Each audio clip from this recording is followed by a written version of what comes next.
Days after Prime Minister Narendra Modi asked officials to review the lifting of international travel restrictions, the aviation regulator on Wednesday delayed the resumption of normal international flight operations from India.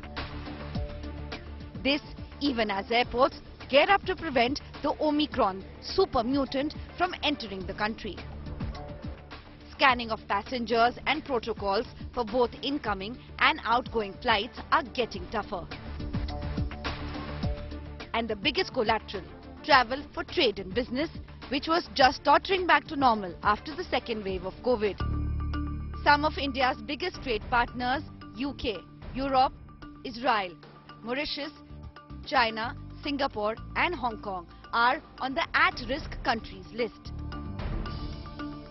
Though United States is not yet on the red list, New Zealand, South Africa, Botswana, Zimbabwe and Brazil also make the list. At least 4 countries, China, Japan, Israel and Morocco, have also shut their borders to all foreigners, putting greater pressure on business travellers. These countries on the risk list make up for 25% of Indian exports and 35% of India's imports. This is the area in Delhi airport made ready for international passengers who will be in isolation as they are tested by authorities for the Omicron variant, ready for the tough new rules put in place by the government. All passengers arriving from the at-risk countries will have to undergo a mandatory RT-PCR test and wait in the isolation area of the airport till the result is out. If the result is positive, the passenger will undergo institutional quarantine and treatment. If negative, the passenger will still have to be quarantined at home and test again on the 8th day. This will be followed by self-monitoring for the next 7 days. Passengers arriving from non-risk countries will undergo random tests and will also have to submit their 14-day travel history. Dalal Street, meanwhile, is already punishing stocks linked to travel and hospitality.